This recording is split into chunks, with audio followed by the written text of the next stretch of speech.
Halo Sobat UGM Channel, balik lagi bareng aku Akfi. Nah, di episode Pojok Bicara kali ini kita kedatangan salah satu alumni dari Wirausaha Merdeka. Nah, di samping aku udah ada Kak Putra. Halo Kak Putra.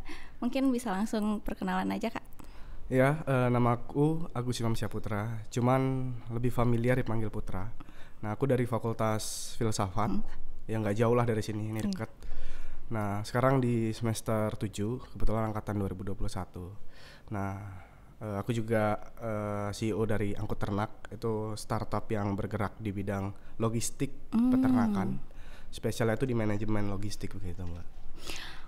Dengar-dengar katanya Angkut Ternak ini adalah salah satu startup yang dibuat juga dari Wirausaha Merdeka ya Kak? Iya benar, jadi Wirausaha Merdeka itu jadi semacam inkubator dari Angkut Ternak. Karena memang sebelum saya masuk ke sana, saya belum kepikiran untuk ide itu. Bahkan ketika masuk juga itu tidak ada kepikiran untuk kepeternakan. Karena dengan background saya pribadi yang sangat jauh sekali ya. Yang beda mungkin banget ya Kak? Beda banget tuh. Karena orang nganggap filsafat itu apa gitu kan. Tapi sebenarnya basic berpikir di filsafat itu sangat terpakai gitu. Jadi ketika masuk, ide awalnya itu malah bukan di sektor peternakan tapi di pertanian. Cuman ketika berjalannya waktu itu berubah semua. Karena memang kita di sana diajarkan untuk gimana itu langsung melihat masalah di masyarakat gitu. Dan apa yang harus di-solve, bukan berdasarkan keinginan saja gitu. Ngobrolin soal inspirasi dan ide nih Kak. Apa sih inspirasi apa dan motivasi apa yang akhirnya membuat Angkut Ternak ini jadi jalan? Kan awalnya tadi katanya dari pertanian nih Kak, terus tiba-tiba ke peternakan. Apa sih Kak yang membuat jadi ya udah deh ngambil peternakan aja gitu? Jadi sebenarnya awal itu kenapa pertanian, karena memang masih referensi itu kan dari YouTube, dari Google. Oh, pertanian ternyata cukup menjanjikan waktu itu. Tapi setelah kita dan saya dan tim itu ditempatkan di sebuah startup juga, punya UGM juga, namanya Bantu Ternak. Itu kita diminta untuk mendesain sebuah produk baru. Jadi di situ kita langsung turun ke masyarakat, kita melihat apa yang terjadi. Karena kita juga diajari metode untuk bagaimana kita meriset untuk bisa menemukan masalah di masyarakat. Nah, kemudian setelah di sana saya melihat ternyata sektor peternakan itu jauh lebih urgent. Dan memang sektor peternakan itu dibandingkan dengan sektor pertanian sangat timpang gitu untuk teknologinya. Di sektor pertanian itu teknologi sudah banyak, teknologi mulai dari IoT-nya, kemudian artificial intelligence dan seterusnya itu sudah cukup banyak. Sementara sektor peternakan itu jauh lah dari masih secara kurang. teknologi dan kepedulian untuk sektor peternakan. Jadi kami melihat ini adalah salah satu sektor yang menjanjikan dan juga butuh adopsi teknologi juga di sektor ini. Dan saya cerita sedikit, itu salah satu hal yang menginspirasi saya itu kenapa ngambilnya kok logistik. Sebenarnya problemnya ada banyak gitu. Ada sistem manajemen peternakan yang sendiri, kemudian sistem pakan dan semuanya gitu. Tapi kenapa logistik? Jadi waktu itu karena kita riset dari berbagai kelas di sektor peternakan, mulai dari yang atas sampai yang paling bawah. Nah, di sektor kecil peternak rakyat ini kita melihat ada banyak peternak yang dia itu sebenarnya kesulitan mencari transportasi karena memang mereka tidak seperti peternak menengah atau atas yang rutin mengirim gitu. Mereka hanya event-event tertentu atau dalam keadaan tertentu. Nah, jadi ada salah satu Pak Widya waktu itu, dia di peternakan di Bolu, Sleman Barat. Nah, di situ kebetulan waktu itu ada masalah keuangan lah, karena masalah kesehatan anaknya. Dia harus menunggu sampai sebulan untuk mencari transportasi untuk ngirim nih, gitu.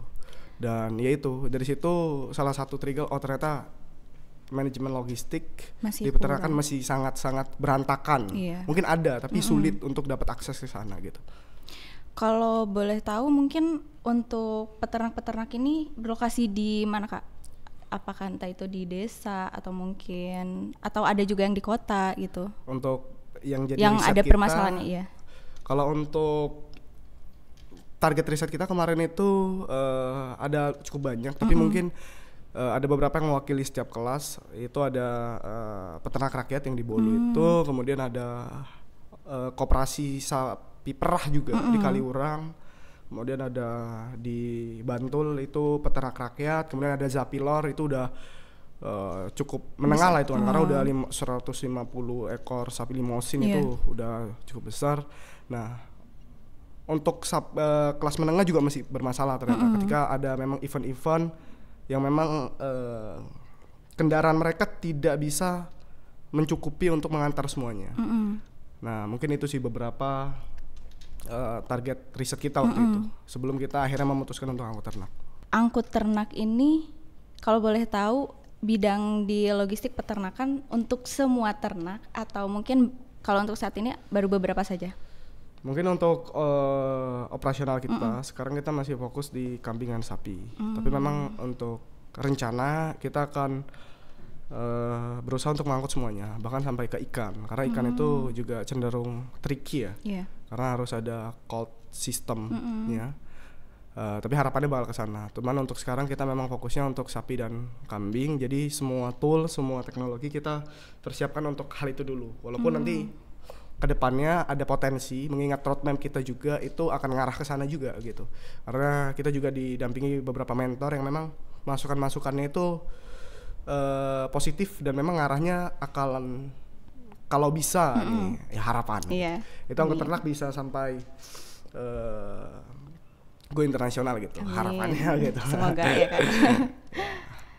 Kan dari background kakak yang dari filsafat nih Kak, jauh sekali dengan apa yang sedang kakak kerjakan gitu saat ini. Belajar usahanya itu atau pengembangannya itu dari mana sih Kak? Ya, kalau untuk belajar pengembangan itu dari Wirausaha Merdeka, karena memang itu dimensi yang beda ya antara filsafat dan usaha itu kan. Cuman tadi filsafat itu jadi semacam, bagi saya pribadi jadi semacam alat untuk tadi bisa melihat sesuatu itu jauh lebih dalam. Artinya berusaha untuk tidak percaya dulu. Nah, itu penting menurut saya. Nah, di situ terpakai di event Wirausaha Merdeka, di mana memang event Wirausaha Merdeka atau program Wirausaha Merdeka dari Kemendikbud itu cukup kompleks. Sangat lengkap dari persiapan basic knowledge terkait wirausaha, kemudian pengetahuan seperti keuangan, marketing dan semuanya itu dipelajari di tahap 1. Jadi ada 3 tahap untuk Wirausaha Merdeka. Kemudian di tahap kedua itu memang tidak terbatas pada teori. Jadi kita tuh langsung diterjunin di industri-industri yang sesuai dengan proposal awal. Jadi di Wirausaha Merdeka itu step pertama itu kan kita buat proposal, mengajukan proposal usaha. Nah di tahap kedua itu baru kita melihat apakah memang proposal kita itu sesuai dengan fakta di lapangan, masalah di lapangan atau enggak. Nah seperti yang saya bilang tadi, kalau saya itu awalnya kan agribisnis, manajemen konsultasi pertanian awalnya, namanya Akon. Cuman itu berubah jadi angkut ternak karena memang problem pertanian sudah banyak di solve. Nah, jadi ya di situ sih perbedaan yang mungkin mendasar terkait dengan hal teknis dan tadi filsafat sangat konseptual. Itu sebenarnya kepakai kok. Untuk startup angkut ternak ini udah berjalan berapa lama sih Kak? Kalau untuk angkut ternak sendiri itu rilis di Desember tahun kemarin. Desember tahun kemarin mungkin udah sekitar 10 bulan. 10 ya. Dan memang untuk riset, jadi kalau misalkan ditanya berjalan itu sudah dari Desember tahun kemarin dan kita masih tahap sampai bulan Mei. Bulan 4 itu fokusnya itu masih di validasi. Jadi kita mengumpulkan feedback, pilot project dan seterusnya. Dan Idul Adha itu memang jadi event yang cukup signifikan di kami karena memang di situ perpindahan ternak sangat cepat. Nah, di situ kita mulai start untuk lanjut sampai sekarang gitu. Dari 10 bulan ini pasti udah banyak pengalaman ya Kak pastinya buat angkut ternak ini. Dengar-dengar kemarin katanya angkut ternak juga pernah presentasi di depan Menkop. Kak, mungkin bisa diceritain nih pengalamannya kayak gimana? Ya itu pengalaman yang ya luar biasa bagi saya pribadi dan tim kebetulan, karena kita tidak pernah mengharapkan hal itu sebelumnya, karena memang kita fokusnya adalah gimana solusi kita itu bisa berjalan saja gitu. Nah kemarin kebetulan dapat kesempatan untuk bisa ngobrol dengan Bapak Teten di event Entrepreneur Hub di UC waktu itu. Nah di situ kami coba menjelaskan lah terkait solusi kami, karena memang di situ saya menjelaskan terkait 4 pilar kita. Jadi angkut ternak itu punya pondasi, 4 pondasi. Yang pertama itu tadi kemudahan, kemudian yang kedua adalah keamanan, yang ketiga adalah inovasi, dan yang keempat adalah social impact. Nah beliau tertarik dengan social impact kita karena memang beliau bertanya apakah driver ini dari kami atau kita memberdayakan masyarakat. Ya, dengan model kami bilang kami memberdayakan masyarakat untuk menjadi mitra kami. Artinya di sini tidak hanya peternak yang terbantu, tapi kami juga berusaha untuk membuka lapangan pekerjaan bagi masyarakat yang lain, khususnya masyarakat di daerah operasi kami itu masih daerah Yogyakarta gitu. Berarti bukan hanya bergerak di bidang peternakan saja, tapi juga di pengembangan masyarakatnya juga ya Kak? Iya. Tadi kan udah diceritain kalau di peternakan ini, di bidang peternakan ini baru sedikit inovasi-inovasi yang ada gitu Kak. Apa sih yang berbeda dari angkut ternak sendiri? Ya mungkin kalau kita bicara terkait logistik itu sudah banyak, baik yang konvensional ataupun yang sudah mengadopsi teknologi. Contoh GoBox, Alamove, kemudian Maxim Cargo dan banyak sebenarnya. Banyak sekali. Nah cuman kalau ditanya apa yang membedakan kita, tentu satu, kita menggunakan teknologi IoT. Jadi memang teknologi kita adalah yang sedang kita kembangkan dan kita pakai sekarang itu teknologi GPS, di mana di situ peternak bisa monitoring si sapinya, si kambingnya dalam perjalanan gitu. Dan di situ peternak juga bisa melakukan kontrol apakah memang driver ini secara performa itu baik untuk bisa membawa hewan ternak, karena memang ada perbedaan antara membawa hewan ternak dengan barang mati. Hewan ternak itu cukup tricky dibawa, karena asumsikan dari Jogja ke Surabaya butuh 3-5 jam untuk membawa barang, tapi hewan ternak mungkin bisa lebih, karena memang driver itu harus berhenti di tengah jalan untuk memastikan ternaknya aman, karena ketika ada masalah sedikit itu harganya langsung turun drastis. Contoh masalah yang cukup fatal tuh keseleo atau kaki patawa, itu harga bisa turun, mungkin bisa 50% sendiri. Atau mungkin ketika driver tidak bisa atau ugal-ugalan membawa itu, sapi itu pasti stres, dan itu akan mengurangi bobot yang awalnya mungkin dikirim 200 kilo atau 500 kilo, itu akan turun jadi 400 kilo kalau dia 500. Jadi cukup signifikan untuk tadi penurunan berat badan ketika dalam proses pengiriman.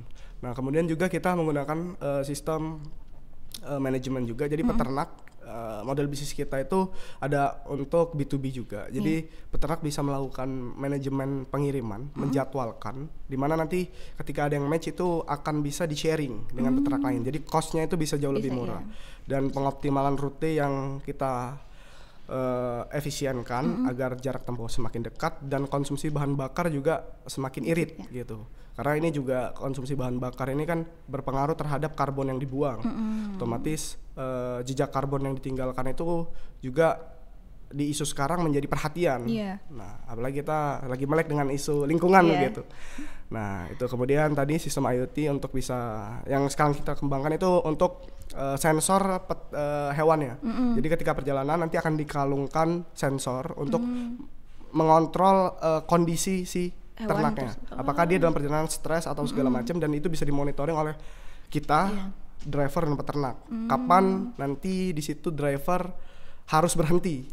Ada level-level ya untuk tahu bahwa oke, sekarang harus berhenti karena memang sapinya lagi stres untuk tadi ditindaklanjuti. Dan mungkin yang terkait dengan instant booking. Jadi tidak harus berlangganan. Jadi peternak itu juga bisa melakukan booking instan ketika dalam keadaan mendadak. Misalkan Idul Adha kemarin tuh kita dengan mitra yang terbatas waktu itu Kita itu operasi itu sampai tengah malam. Bahkan kita dari tim kita sendiri turun karena memang lonjakan dari permintaan Idul Adha itu banyak banget. Jadi tim kita yang harusnya ngerjain desain itu turun jadi sopir gitu. Kita harus cari kendaraan saking banyaknya untuk Idul Adha. Dan itu dari situ kita melihat potensi yang cukup besar karena ya dari beberapa mentor kami yang di peternakan juga melihat angkut ternak itu sebagai sebuah solusi karena memang ini belum ada yang menyentuh. Paling jauh udah nganter kemana nih Kak? Kalau untuk daerah operasi kita itu masih di kawasan Jawa Tengah. Kebetulan untuk daerah paling jauh itu di daerah Banyumas. Banyumas. Dan ini ada orderan untuk kita uji coba beberapa prototipe ke daerah Jawa Barat juga. Dan kemarin kebetulan kita juga lakuin riset di beberapa pulau di luar Jawa, yaitu di Kalimantan dan di Sulawesi. Dan memang ada kepikiran nanti akan mengembangkan untuk pengiriman kargo juga. Karena memang sapi-sapi, kualitas sapi-sapi di luar Pulau Jawa itu sangat jelek sekali ya. Karena memang sudah afkir. Gitu. Nah, jadi banyak peternak di sana itu mau untuk sapi-sapi Jawa itu dibawa ke sana. Salah satunya tuh dari pemerintah di Palu waktu itu. Mereka bilang peternak-peternak Palu itu mereka berharap bahwa nanti kalau angkut ternak sudah bisa ekspansi keluar Jawa untuk bisa bawa ternaknya ke Palu gitu. Kalau bisa dalam tahun ini gitu. Nah, tapi untuk sekarang kita belum bisa karena memang tadi mengingat infrastruktur yang kita masih fokus untuk di daerah Jogja dan Jawa Tengah. Gitu. Perjalanan yang udah cukup jauh ya dari angkut ternak ini dan juga pengirimannya udah sampai ke Banyumas juga dan ada rencana untuk mengirim ke Palu gitu ya Kak. Pasti dalam satu bisnis kan ada tantangan dan permasalahan. Mungkin kalau aku boleh cerita sedikit, dulu aku pernah bikin bisnis juga bareng teman aku, itu di bidang fashion. Tapi karena kita berjalannya berdua, kita tuh punya perbedaan di fashion yang mau kita keluarkan. Terus akhirnya jadi perdebatan dan cukup bikin bisnisnya tuh sempat berhenti juga sih Kak. Awalnya tuh memang udah berjalan dengan baik karena kita udah menemukan solusinya bagaimana untuk akhirnya bisa bikin desain yang ya udah nih cocok untuk kita berdua gitu. Tapi ternyata di pertengahan jalan ada beberapa keputusan yang mungkin temanku ambil itu akhirnya untuk ya udah deh kayaknya nggak bisa dilanjut. Padahal bisnisnya sendiri udah cukup lama jalannya dan udah cukup besar gitu waktu di Tasik gitu. Nah mungkin Kakak sendiri ada nggak sih pengalaman waktu menjalankan bisnis ini sama teman-teman yang mungkin kurang enak lah atau mungkin ada gesekan semacamnya gitu? Wah, iya sih itu pasti ada Mbak. Saya minum dulu ya. Iya boleh. Mungkin kalau untuk masalah kebetulan saya dari filsafat, jadi saya punya filosofi bahwa ya hidup ini masalah gitu Mbak. Jadi kalau misalkan kita tidak ingin ada masalah, ya kita nggak usah hidup gitu. Jadi kalau untuk di bisnis sendiri, di angkut ternak sendiri masalah itu selalu ada gitu Mbak. Cuman tadi dan biasanya masalah-masalah itu tadi terjadi karena tadi perbedaan pandangan, perbedaan cara berpikir, perbedaan orientasi, perbedaan tujuan gitu. Nah jadi di awal-awal kita memang harus samakan itu dulu.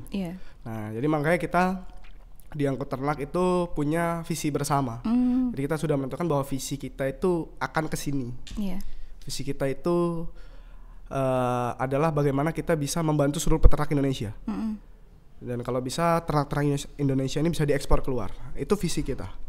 Kemudian perbedaan cara untuk melakukan visi itu juga kita samakan. Artinya memang di situ butuh keterbukaan. Keterbukaan untuk tadi berani ketika tidak suka, ketika ada yang mengganjal, ketika ada hal yang menurut tim saya itu bermasalah, silahkan bilang ke saya. Saya dengan senang hati menerima. Daripada tadi disembunyikan, akhirnya jadi masalah yang besar. Bagus diceritakan, oke, masalahnya itu di sini, kita pikirin solusinya. Jadi kita jangan fokus ke masalahnya, kita fokus ke solusinya gitu. Dan untuk bisa lebih formal lagi kita juga buat founder agreement di mana kita di setiap orang itu punya hak dan tanggung jawab masing-masing. Tentu porsinya berbeda-beda. Saya sebagai CEO mungkin akan lebih besar karena pada akhirnya semua decision making itu ada di saya. Walaupun saya tidak akan melupakan atau menyampingkan pertimbangan dari teman-teman karena memang mereka yang tadi expert di bidang mereka, contoh orang operasional, orang desain, orang marketing dan seterusnya, itu mereka yang langsung di sana. Artinya memang pandangan-pandangan mereka itu penting.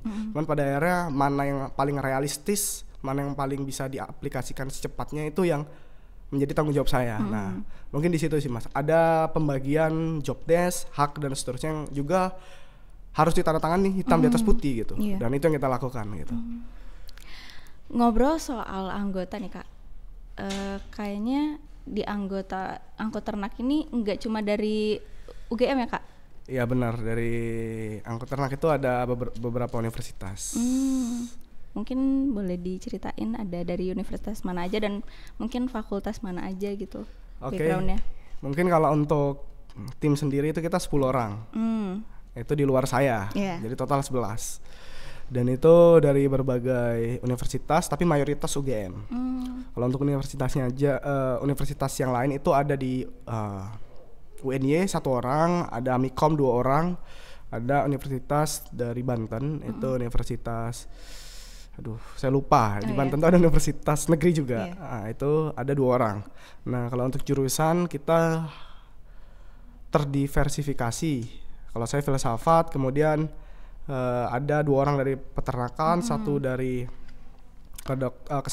kedokteran hewan, kemudian ada 1 dari teknik Elins UGM, kemudian ada dari teknik elektro UNY, kemudian ada 2 dari agribisnis di Banten, kemudian ada 2 dari wirausaha di Amikom, kemudian 1 lagi ini dari ilmu komputer UGM. Nah itu untuk tim kita. Berarti backgroundnya ini dari macam-macam fakultas ya Kak? Dari macam-macam fakultas. Mungkin ada juga dari peternakan dan di luarnya itu. Iya. Tadi kan udah ngobrolin tentang tantangan di internal. Apakah sejauh ini udah ada tantangan dari eksternal angkut ternak sendiri belum Kak? Kalau untuk tantangan eksternal itu jauh lebih banyak Mbak. Karena memang kita ini kan bisa dikatakan pionir ya untuk logistik yang memang fokusnya adalah peternakan, yang memang mengantar hewan hidup. Jadi tantangan itu adalah bagaimana kita bisa meyakinkan peternak untuk pakai jasa kita. Jadi sebenarnya untuk strategi kita udah rombak berkali-kali, kita sesuaikan. Untuk model bisnis juga udah ada perubahan. Kemudian juga bagaimana tadi driver ini untuk tadi yakin menggunakan bergabung dengan kami, dan bagaimana agar mengantisipasi kenakalan.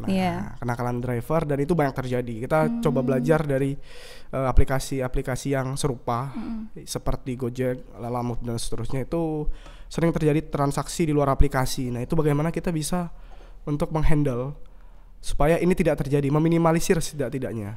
Seperti kami tidak akan tentunya memberikan 100% teknologi kami, dan juga bagaimana membuat mereka lebih baik di aplikasi, baik peternak ataupun driver ya, untuk bagaimana mereka itu berpikir bahwa lebih baik di aplikasi agar ternyata di aplikasi itu lebih worth it lah daripada sendiri gitu.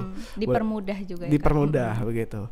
Nah kemudian juga perihal tadi kalau dari luar lebih ke lagi upaya untuk mencari investor, karena memang teknologi yang kami adopsi itu cukup kompleks. Seperti nanti ada real time monitoring, jadi peternak bisa melihat langsung ke bak daripada hewan ternaknya, dari jarak jauh dia bisa kontrol. Nah itu butuh investasi dana yang cukup besar. Untuk sekarang kita lagi kembangkan beberapa prototipe yang memang sudah berfungsi secara beta, tapi harapannya ini bisa kita terapin di seluruh armada kita gitu. Angkut ternak ini kan startup yang berasal dari program Wirausaha Merdeka. Ada nggak sih Kak hal yang didapetin selama belajar di Wirausaha Merdeka ini? Entah itu mungkin skill atau di luar itu relasi dan lainnya. Banyak banget Mbak. Jujur wirausaha merdeka itu banyak banget mempengaruhi hidup saya gitu. Mulai dari soft skill dan juga hard skill. Kalau untuk keinginan untuk wirausaha itu udah ada dari SMA memang.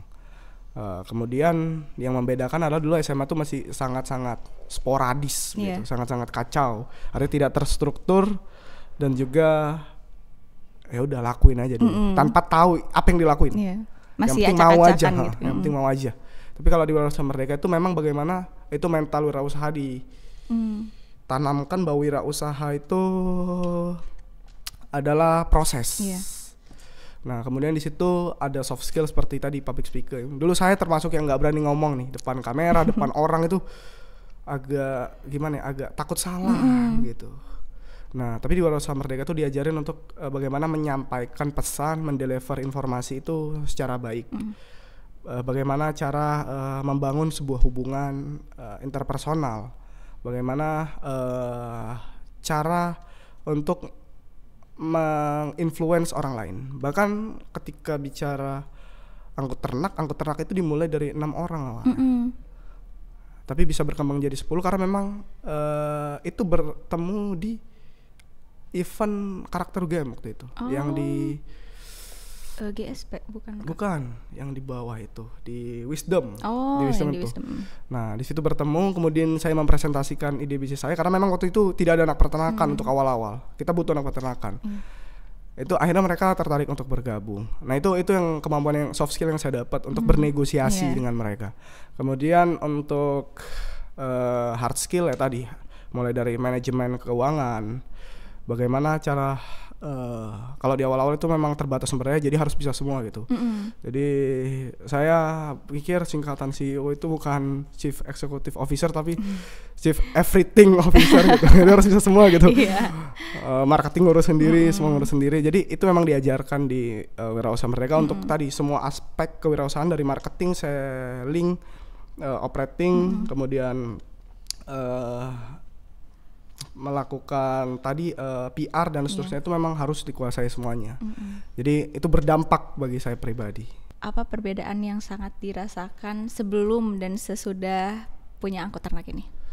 Mungkin kalau yang dirasakan mungkin saya bagi jadi 2 ya. Pertama mungkin untuk saya pribadi, kemudian mungkin untuk anggota saya. Mungkin kalau yang saya rasakan secara pribadi itu ketika di angkut ternak itu satu masalah keuangan ya, walaupun memang untuk keuangan sendiri itu kita belum terlalu signifikan untuk penghasilannya, tapi memang saya dan tim berkomitmen untuk uang itu diinvestasikan kembali di angkut ternak agar tadi teknologi kita itu bisa terus ditingkatkan terlepas nanti ada investor yang masuk atau tidak.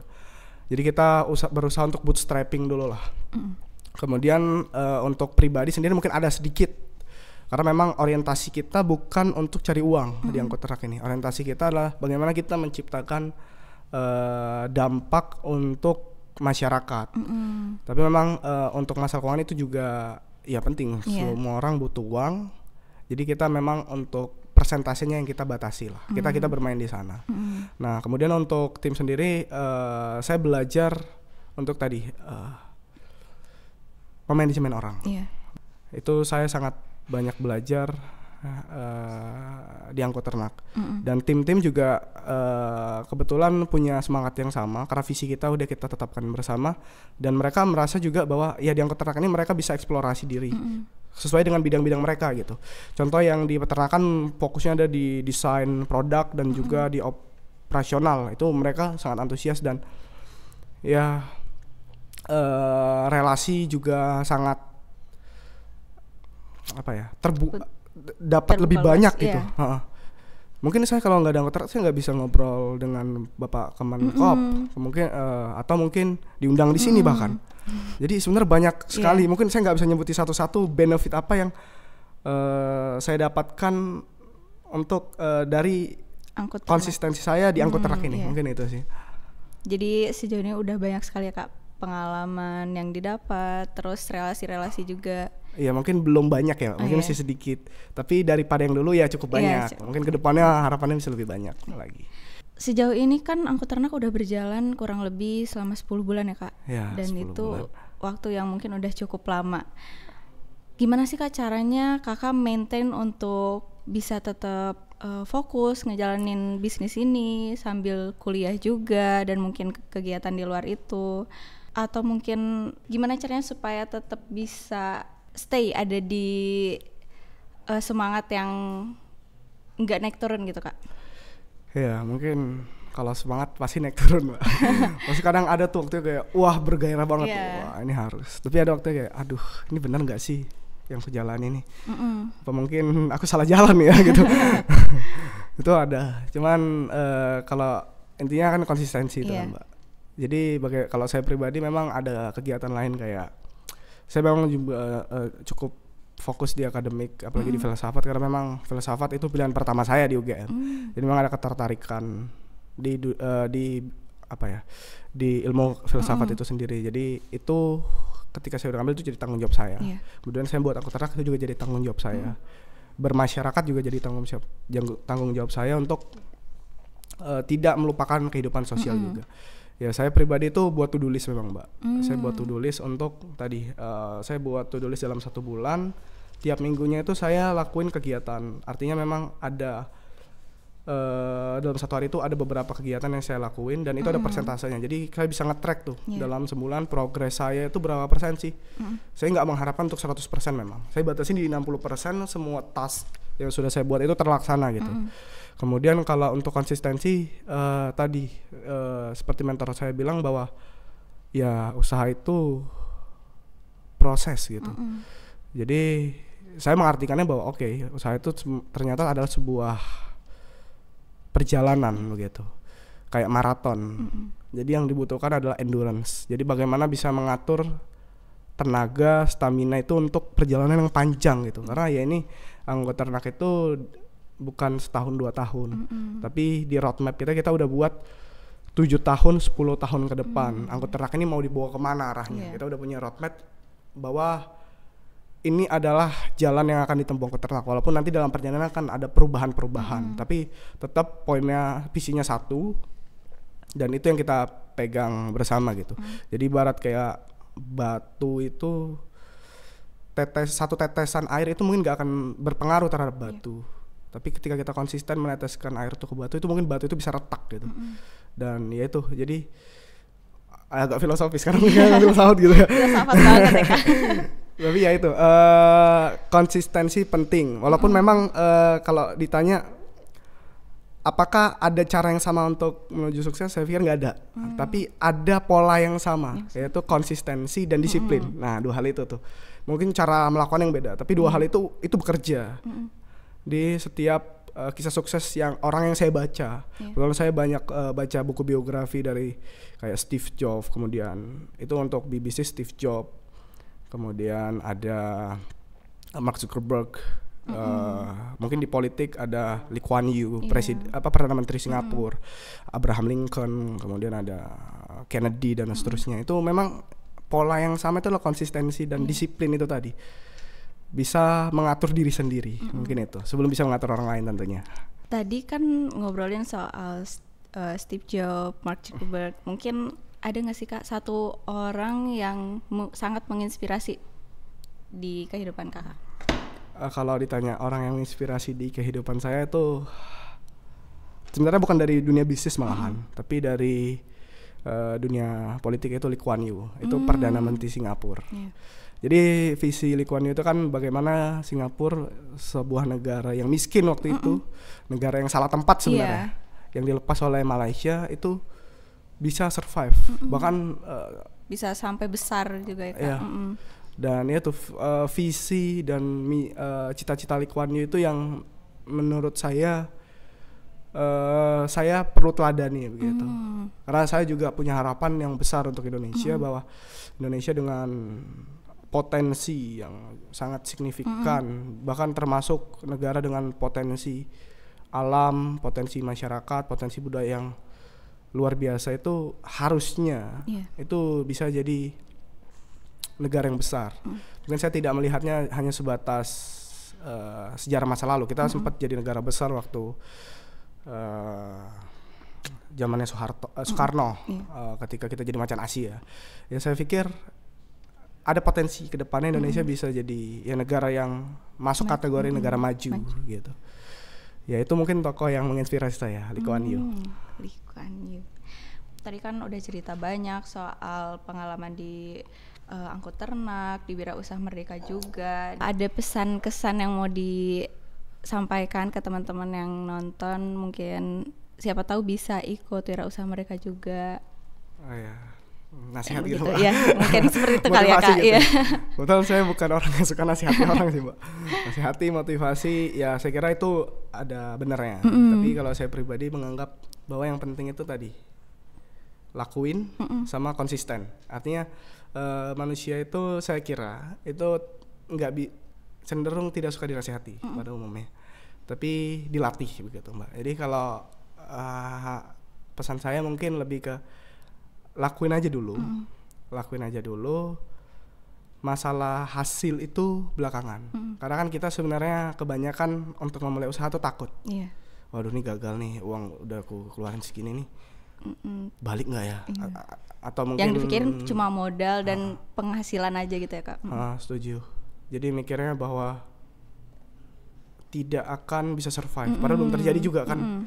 Dan mungkin kalau orang yang udah pernah punya bisnis dan gagal, waduh kalau aku mulai lagi gagal lagi nih. Jadi kan kita sebenarnya terjebak di dua hal, yaitu masa depan yang membuat kita takut dan masa lalu yang membuat kita menyesal gitu. Padahal kita nggak hidup di dua hal itu. Kita hidup ya di sekarang gitu. Jadi apa yang kita pikirin sekarang, apa yang kita bisa sekarang itu dilakuin aja. Masa ketakutan terhadap masa depan dan kekecewaan atau penyesalan terhadap masa lalu itu kan nggak nyata sebenarnya. Dan kita sering dibayang-bayangin oleh dua hal itu. Jadi ya pesan saya adalah ya udah lakuin apa yang kamu bisa lakuin sekarang. Jangan pernah berpikir untuk sampai ke tujuan itu secara instan. Berarti berpikirlah bagaimana setiap hari itu ada sedikit 1% minimal perubahan yang mengarahkan itu ke visi besarmu. Artinya di sini saya mengajak untuk teman-teman semuanya untuk bisa punya mimpi yang besar gitu. Walaupun itu mustahil, semua itu akan terlihat mustahil sampai kau ada di sana, sampai kau melakukan itu. Dan itu butuh konsistensi dan juga tadi kedisiplinan.